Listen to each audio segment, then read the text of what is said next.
Espírito diz na palavra dele que o reino dele não é comida nem bebida, mas que é paz.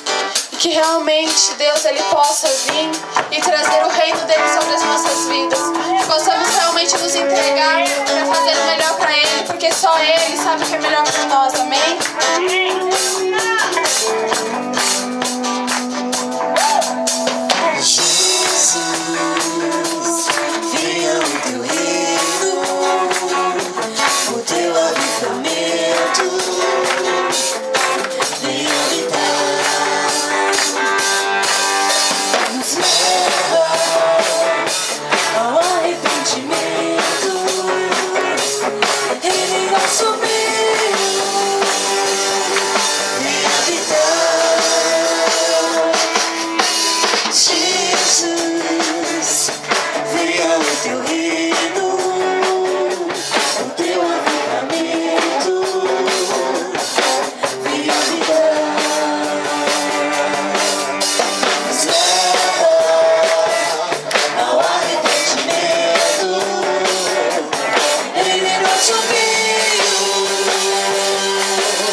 Sentir